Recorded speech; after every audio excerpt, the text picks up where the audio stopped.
時光寶盒嘅 A 部，歡迎大家收睇今集嘅一周表事。如果你喜歡我哋嘅節目咧，希望睇完之後俾個 like 同埋介紹多啲朋友嚟睇我哋。嗱，好多朋友咧都會覺得咧機械腕錶咧係一個藝術品嚟嘅，咁佢裏邊咧有好多精細嘅零部件啦，我哋好好地咁將佢保養維護嘅話咧，佢可以為我哋服務咧幾十年，甚至係過百年。不過咧機械腕錶咧係有幾種唔同嘅天敵，咁呢啲天敵咧都會影響佢嘅正常運作，甚至咧係會令到佢直情停咗。咁我哋咧就想喺呢度咧為大家介紹一下機械腕錶嘅天敵同埋點樣去避免佢哋。嗱，第一個機械腕錶嘅天敵咧就一定係呢個磁場。咁啊，磁場咧就可以令到我哋嘅機械腕錶咧突然間咧係行得快咗好多嘅。咁如果你嘅腕錶一路都係正常，每日可能係幾秒或者係幾十秒嘅快慢，咁突然之間咧你發覺佢快咗4-5分鐘喎，或者甚至更多喎，咁你咧就可能知道咧呢隻腕錶咧係受咗磁。嗱，因為喺我哋嘅生活環境裏邊咧，周圍都有磁場嘅，例如好似我哋聽音樂嘅喇叭啦、電腦嘅硬碟啦、電視機啦，或者係微波爐啦，所有行摩打嘅家庭電器咧，基本上都會產生磁力嘅。我哋常用嘅 iPad 啊，或者係 smartphone 咧，就更加係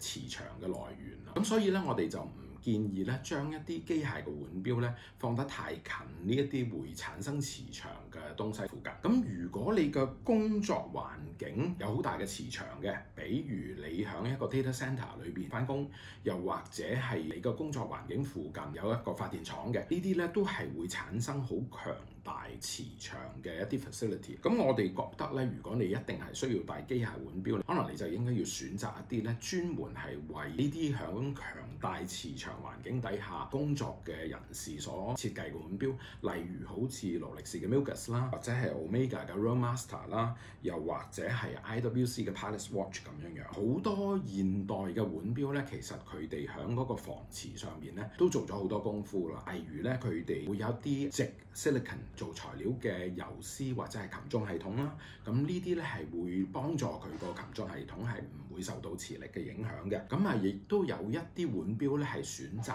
用一個軟鐵殼，就放喺個錶殼裏邊嚟保護嗰個機芯係唔受到磁場嘅影響。嗱，好啦，第二個機械腕錶嘅天敵咧就係水同埋濕氣。嗱，水咧其實喺我哋嘅日常生活裏邊咧又係無處不在嘅。我哋洗手嘅時候啊，或者落雨啊，都可能會整濕咗我哋自己。雖然現代嘅腕錶咧喺嗰個防水方面咧已經做得好唔錯㗎啦。一隻普通嘅正裝腕錶可能都可以防水30米，運動錶咧就可以防水100米。咁啊，而潛水錶咧基本上嚟講咧都可以防水300米或者以上㗎啦。但係咧防水嘅功能咧，其實都係 depends on 嗰個腕錶裏邊嘅 gasket， 即係嗰啲膠圈啊，即係話喺嗰個腕錶嘅錶殼嘅接觸點嗰度係會放一啲防水嘅膠圈去幫助防水啦。又或者你嗰個錶冠係旋入式嘅錶冠嘅話咧，喺裏邊都有個膠圈嘅喎。咁其實係全靠呢啲膠圈咧去幫助防水嘅。不過膠圈咧係會老化嘅喎。咁如果經過咗一段時間，個膠圈老化咗咧，就會影響嗰個防水嘅功能。咁所以咧，我哋建議咧，最好咧就每2-3年咧，你就攞隻腕錶咧去 check 嗰個防水嗰個功能咧係唔係正常。咁如果你時時都要接觸水嘅話咧，我哋甚至建議咧最好咧就每一年都去 check 一次。因為如果你個腕錶入咗水咧，不但只係會影響嗰個機芯嘅正常運作，亦都可能會令到你嘅錶盤係氧化啦，時針分針都會氧化啦。咁而水咧本身咧亦都有礦物㗎，咁佢乾咗之後咧，呢礦物嘅沉積咧就可能會影響你嗰個機芯嘅正常嘅運作㗎喎。如果你個腕錶係有一個旋入式嘅錶冠嘅話咧，我哋建議每一次你響上鏈或者調校腕錶之後咧，記住就要將你個錶冠扭翻實，因為呢樣咧就可以幫助你嘅腕錶咧係更好咁樣去防水嘅。咁啊，第三個天敵咧就係震動啦。一般嚟講，我哋日常嘅生活嘅動作咧都係會產生震盪嘅，譬如我哋行路啊，或者開門閂門，其實都會有震盪。不過呢啲正常嘅生活上面嘅震盪咧，我哋腕錶裏邊嘅設計咧就已經係可以抵受同埋防止佢哋係對於嗰個機芯咧係造成任何壞嘅影響嘅。不過咧，有一啲比較大嘅意外所構成嘅一啲震動咧，例如如果你將隻腕錶跌咗落地下，唔好睇小喎，可能只係跌1米咁高嘅啫。咁如果你跌正嗰個位嘅話咧，可能咧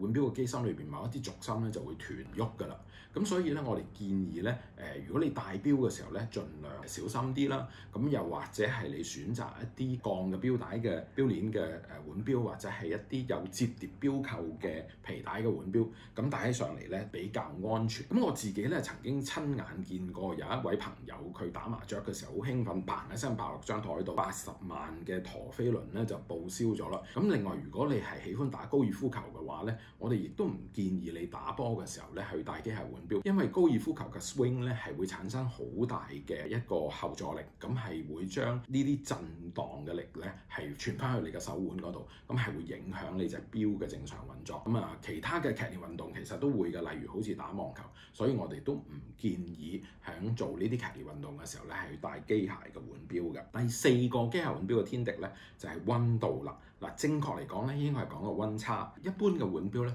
都係用金屬去做嘅。現代嘅金屬咧好多時都係一啲合金嘅材質，某程度上咧都係可以抵受一定嘅溫差嘅影響。不過如果太大嘅溫差咧，就始終係會令到金屬咧係會有冷縮熱脹嘅情況出現啦。咁冷縮熱脹就可能會影響嗰個腕錶嘅防水啦。咁又或者係會影響嗰個腕錶嘅機芯嘅正常嘅運作嘅喎。咁所以咧，我哋應該盡量避免咧係戴一啲機械嘅腕錶係出入一啲溫差可能超過15度嘅地方啦。好啦，第五個機械腕錶嘅天敵咧就係潤滑油。嗱，潤滑油就好得意嘅，本身機械腕錶咧係好需要潤滑油嘅，因為機械腕錶係金屬同埋金屬之間運作嘅組合啦，咁佢哋咧一定會有摩擦，咁摩擦咧就需要潤滑油。雖然今日嘅潤滑油已經係比較高科技同埋個 quality 係好好啊，不過始終咧佢都係有個壽命嘅，即係話咧過咗一段時間咧佢可能會乾固啦，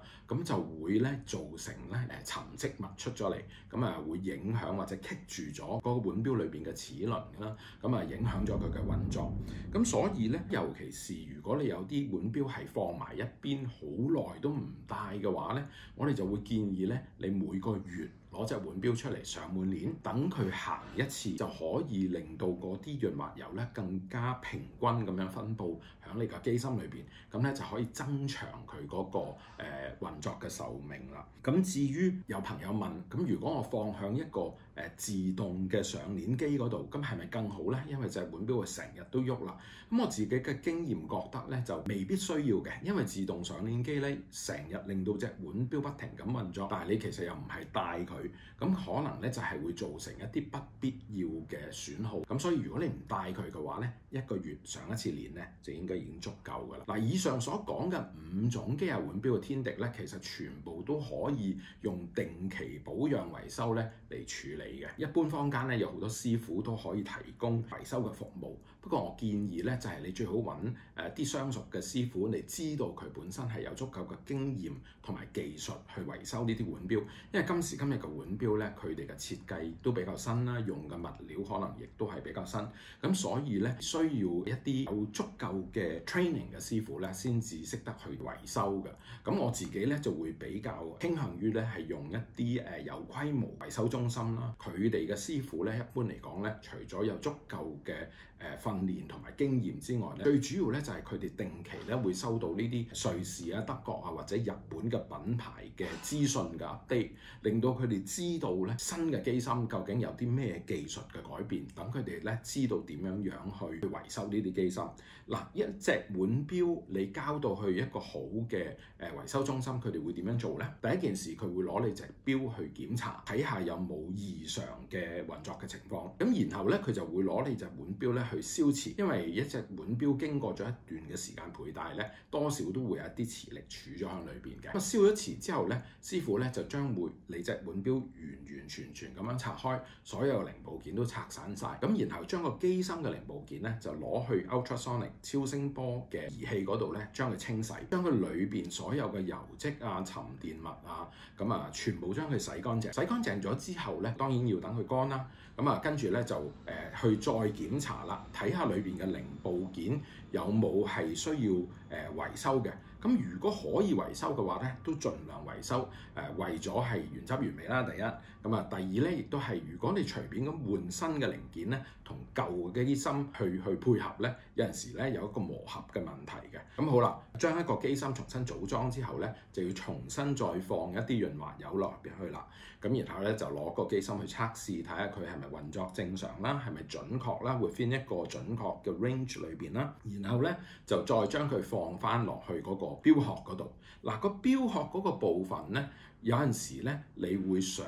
隻錶殼咧係喺個 surface 嗰陣時咧幫你打磨翻比較近似新嘅一樣，同埋錶鏈亦都係。但係有一部分嘅收藏級別嘅腕錶咧，你係唔想個維修師傅幫你打磨。咁呢個咧你就一定要響事先咧就要同維修師傅講清楚。